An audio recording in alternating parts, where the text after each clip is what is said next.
Today, what do you want to do if you're at school but you don't want to go to university? Well, an organisation called Smaller Earth sends thousands of young people on summer camp programs in North America, in US, of course, in Canada, also to China as well.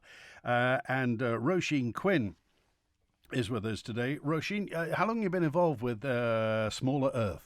Hi, so I've been working for the company for 2.5 years now, but I've been involved and been going to camp since 2013. Okay, and which camp did you go to in 2013? So I went to New York YMCA camp, so it was a camp where we worked with underprivileged children in New York, so like they're from the 5 boroughs, so the Bronx, Queens and places like that. Not a holiday then? Definitely not. So I was at university, so this is good for if people are wanting to go to uni and doing something during the summer. I decided to do camp rather than coming back and working in ShopRite, because I used to work in ShopRite during the summer. It's definitely not a holiday or anything. You're out there for 8 to 10 weeks, but you're working with children from all different backgrounds. How did you hear about it? So I heard of it when I was in uni in Liverpool. So I was walking down the street and their office is based in Liverpool. And I was walking down the road, never actually had a passion to go into that sort of field of work because I didn't want to be a teacher or anything like that. But I just walked into their office, talked to one of the team members and signed up there and then. And then the next summer I went out to camp and I've done it ever since. So, yeah. What does it give you? How do you feel when you get it? When you first got involved, what kind of button did it press when you went there? It was basically just an incredible opportunity I just definitely couldn't miss out on and it was an excuse to do something different and be looked after while I was doing it. I was too scared to go off travelling by myself, organising things, booking my own flights, all that stuff. So going with a company that will sort your flights out, sort all your insurance, accommodation, and know that you're going to a place where you're going to be looked after because everyone's going to be in the same boat, was a massive reassurance, and I knew I'd have fun throughout the summer. I've heard so many great things about it, so I had to try it myself. Typically, how long does a summer last? How long are you across there for? So I was out there for about 8 weeks, but each camp varies. Like we've got camps in China that are only 5 weeks long. We've got up to 10 weeks, so it depends. And obviously you've got that grace period afterwards to go travel around. So I went to Vegas, Miami, California, all those different places after finishing camp with the friends I met at camp, because you don't go out with anybody. Training then, did you know what you were going to do before you got there, or did they train you while you were there? Yes, so we basically did prep days. So our company runs prep days all around the country, and we basically cover everything you need to know about being a camp counsellor, what camp you're going to, America itself, and also that was a great chance to obviously meet people that were going on the programme. Tell us about the kids that are there then in these camps. The kids I worked with were, unfortunately, having a family was very rare. I hardly spoke to any kids who came from sort of what we would see as a typical normal background with mum and dad, sisters, brothers. They were usually in foster care and things like that, so they had a lot of funding to come to these camps, and it was a chance for them to escape from the city life. And I got called mum a lot, which was obviously very touching, and it's just hard when you obviously gain such a connection with these children and you don't know what happens to them obviously after that, but at least when they're at camp you have such a positive impact on their lives. And you'd never come across people with backgrounds like that before, obviously? No, absolutely not. I would have never been in a situation that I've been around that many children. It's a true eye-opener, and honestly it was like the dream job. And you speak to sixth formers, I think, on the Isle of Man. You do workshops, don't you, for people who might be interested in this? Yeah, absolutely. So a big reason for why I come back is I felt, when I was at sixth form and things like that, I just didn't know where I was going in life. So I've been coming back every year doing workshops, talks and everything with sixth formers, just saying that there's opportunities out there. Just go and do it. How many times did you do it as a student?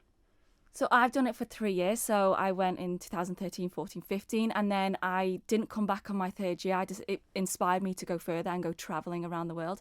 So I travelled for 2.5 years after that around the world, and then came back, started my job with Smaller Earth, and I'd just been to China at camp last year, and I've just come back from China as well, and Taiwan. Crikey, do you have any camps near Hong Kong at all? We do actually. There's obviously mainland China, but we've had people go into Hong Kong and get visas and never an issue. Obviously you just see what's on the news, but we've never had any problems with people going to China or getting visas in Hong Kong, things like that. When were you last in China, you say? I was there in June, so I went from China to Taiwan. So if someone wants to go, how much does it cost? So, for example, the China program, that's £499, and you get your return flights to China included, your insurance for 90 days, you get paid while you're out there, which is nice, a bit of pocket money, and also your food and accommodation is covered for you. For the American program, that's $599 at the moment, and that's obviously flights included, return flights, food and accommodation, pay, all that nice stuff that you don't need to worry about. But obviously people use that money to travel around the country afterwards. You sound like you had your eyes opened. Absolutely. It completely changed my life because I went down... It's a very big thing to say. It completely changed your life. 100%. I definitely wouldn't be where I was, where I am now, if I didn't go to camp. And it, like for example, my sister, she went to university, studied English and drama. She came back and she went to camp at special needs camp in Washington, and she loved it that much. She went back for another 2 years, and now she's just finished her degree in nursing because it inspired her to go on to do that. But if she didn't go to camp, that wouldn't have been a possibility. Typically, what will a day consist of dealing with children, being with children? What time does it start? What time do you pack up at night? It's pretty much an all day thing. It's absolutely amazing. You wake up with the children, you get them ready for the day, obviously brushing their teeth, all that nice stuff. Breakfast, couple of activities in the morning. So I was down at the waterfront a lot. So I did lifeguarding, went out on like these inflatables in the lake and kayaking, nice stuff like that. Lunchtime, then more activities. You have breaks throughout the day as well. It just depends what camp you go to. And then dinner and then evening activity. So evening activity could be anything from like fashion shows to big discos, anything. And then obviously you go to bed, but you do take the children to sleep and stuff. It depends what camp you go to. They all vary. It could be a day camp. It could be an overnight camp. So how many days a week do you work? It's usually like 6 days a week, and to be honest, it's not, I would never say it was work as such. It's a bit tiring and exhausting because you're with kids and stuff like that all the time, but it's fun. You're doing fun activities with them, so to say it's work, I feel a bit like, oh, it's not really. Well, it was sort the men from the boys and the women from the girls as well, because some people may think this is a good idea and fall by the wayside as well. For some people, it's not. It's not the answer for everybody, is it? Absolutely not. And I think you just need to try something different to find that out. So some people go to camp and it's not for them, but what better way to experience that and know that it's not for them by going out and working in China or New York for 3 months and saying, I've given it a go. It's an amazing experience. You're only going to gain something from like this, and like it'll look amazing on CVs, personal statements. So yeah, you've got nothing to lose. Do you think students on the Isle of Man miss out on opportunities? Absolutely, and that's why I come back to the island. Simply by being on the island, I mean, by being remote. Not really. They like going around the schools this week that I've been really surprised of how many skills and amazing people I've come across. There's a boy I spoke to at the Isle of Man College, and he's actually heading out to China next summer. I interviewed him yesterday to come on the programme, and the amount of skills and experience he has behind him is mind-blowing.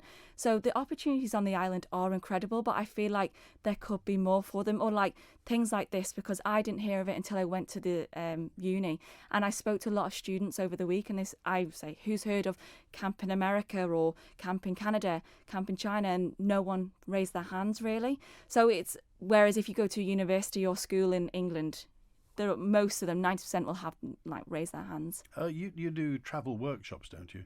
Yeah, so yesterday I was at St Ninian's and we did travel workshops, like travel safety, obviously everything going on in the world, you hear all these horror stories. So we've been doing, like I did 6 sessions yesterday with the 6th formers, so obviously they're going off into the big world, so prepare them if they decide to go off on travelling or like holidays. I know a lot of them are going on girls' holidays, boys' holidays in the summer, so yeah, just prepare and give them tips for that. What sort, such as what? What do you teach them? Obviously the money, distributing that across the body, money bags, things like that. There's so much to talk about. It seems to be that everybody wants to go either a gap year or go backpacking or go here, there and everywhere. And as you say, we do hear horror stories. Inevitably, the number of people that will go away, you'll hear horror stories about people being attacked or kidnapped or what have you.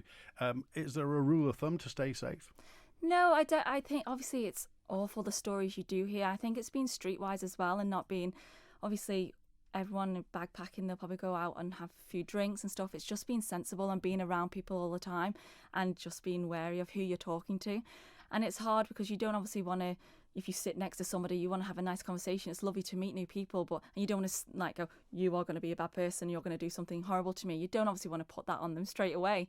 So I think, yeah, it's just obviously being aware and being more streetwise is a massive thing. You can be the smartest person ever and read so many books and intellectual, but if you're not streetwise, you would worry. What was the weather like in New York? New York, oh, humid. It's amazing. You were city. there during the summer? Yeah, I was there so I was in Huguenot, so it was 2 hours out of New York city centre, like Manhattan. And yeah, it was very humid in the city centre. It was lovely out I was in the like country, forests and stuff like that, and that was beautiful, but very warm.